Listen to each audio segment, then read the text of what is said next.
Ry mpiaino, ry namana tsy tapaka izay mifankahita eto amin'ity fandarana ity, miarabanao ary manonona ny fiadanan'ny tompo, ny fahasoavany ho antsika tsiray avy izay mazoto manaraka ity fandaharana eto amin'ny iarahantsika rehetra mifampahery ity. Andeha androany isika dia hijery lohahevitra anankiray indray manao hoe eo foan'Andriamanitra amin'ny fahatsopanantenana. Eo foan'Andriamanitra amin'ny fahatsopanantenana. Mialohany andraisantsika izany indray dia hivavaka isika. Andriamanitra raha eo tsapanay, fa indraindray amin'ny maha-olombelonanay dia misy ny fahatsopanantenana. Raha eo sokafy ny sainay, ny fonay, handray fampaherezana aminao amin'izao fotoana izao, ka hisokatra ho anay indray ny fanantenana amin'ity androany ity. Amin'ny anaran'i Jesosy. Amen. Andeha hamaky ny tenin'Andriamanitra isika ao amin'ny Hébreo 7:10. Hébreo 7:10 teny andininy 5.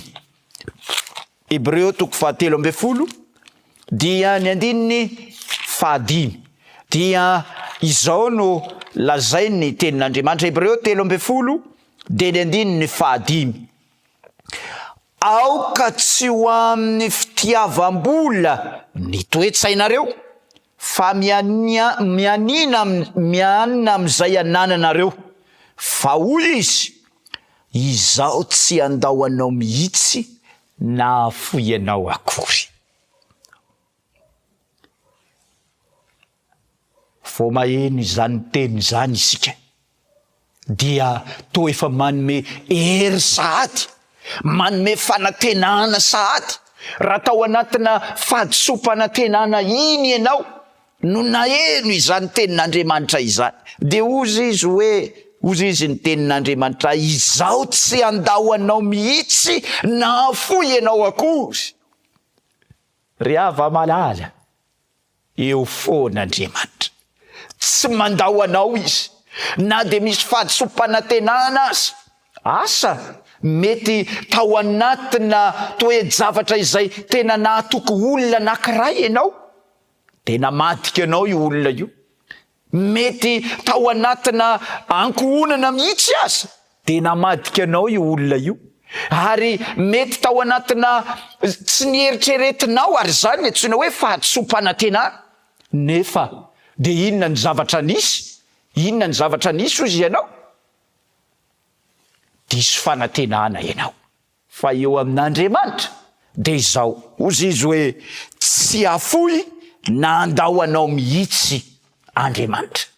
Ao amin'ny Galatiana 5:9 dia ery amin'ny andininy 7 dia manamafy izany izy. Galatiana 5:9 dia ny andininy 7 dia ozy izy ny tenin'Andriamanitra. Galatiana 5:9 ny andininy 7. Ary aza mba ketraka mifanaovan-tsoa isika, fa amin'ny fotoan'andro no hijinjantsika raha tsy reraka isika. Raha atao amin'ny teny hafa io dia izao, aza mba ketraka amina fahadisopanantenana isika, fa ho avy ny fotoana rehefa apetrakantsika eo amin'Andriamanitra izany, dia izao Andriamanitra mihitsy no anome hery, anokatra fanantenana, anokatra fiainana vaovao indray ho ahy sy ho anao. Ry hava malala, rehefa tsy tanteraka zany nofinofy, na tsy araka ny nantenaina ny zavatra mitranga, dia indraindray marary ny fo. Ary rehefa marary ny fo dia azo ny antsoina hoe fahadisopanantenana. Asa mety ho ketraka mihitsy isika, ary tsy te hiezaka intsony aza ny sasany hoe tena oka izay. Ao anatin'izay indrindra Andriamanitra dia izao, eo foan'Andriamanitra. Eo foana izy miaraka amintsika, eo foana izy manampy antsika, ary hiteny aminao. Vitan'Andriamanitra mihitsy ny miteny aminao. Rehefa apetrakantsika ho aminy izany hoe tsy diso ianao, satria Andriamanitra momba antsika. Ny zavatra ho ataon'Andriamanitra aza de zao, anoroka amin'ny fitiavany ianao izy, ary miteny aminao izy hoe andao andeha indray, andao mbola afaka zany isika ny manolotra izany fiainantsika izany. Eo anatrehan'Andriamanitra ao amin'ny Isaia 70 de ny 720. Isaia 70 de ny 720 dia izao indray no ambarany tenin'Andriamanitra amehezatsika ity lohahevitra izay androany ity. Isaia 70 de ny 720. Izao no lazain'ny tenin'Andriamanitra. Isaia 70 de ny 720.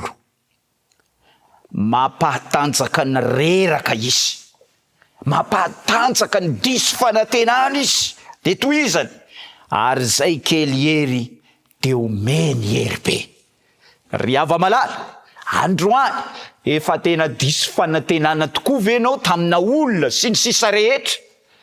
Andriamanitra ny hampatanjaka anao androany. Ary ozy izy hoe ary zay kely hery de omeny hery be. Hosoloan'Andriamanitra hery be izany androany. Hosoloan'Andriamanitra fahatanjahana izany fahatsopana tenana izay nahazo anao izany. Tiako raha hivavaka ho anao androany. Ary raha tafalatsaka indrindra tao anatin'izany fahatsopana tenana izany ianao, de andao hiaraka hivavaka isika fa Andriamanitra hampatanjaka anao manomboka androany. Hosoloan'Andriamanitra ny hery kely zay teo aminao lasa hery lehibe izany rehetra izany. Hivavaka isika ho setriny zany tenin'Andriamanitra izany. Andriamanitra raio, misaotra anao izahay fa aina de ao anatin'ny fahatsopana tenana aza izahay, de mbola misy fanantenana lehibe satria tianao ary hainao ny manangana na indray manolo izany fahatsopana tenana izany ho lasa hery lehibe, ho fahatanjahana indray eo amin'ny fiainanay. Raha eo ataovy amin'ny isa-tokantrano, ataovy amin'ny tsirairay izay manaraka ity fandarana ity, ary ampio mba anana fanantenana tsara miaraka aminao izahay. Nivavaka raha eo, tonononay, angatanay amin'ny anaranao Jesosy Kristy. Amen.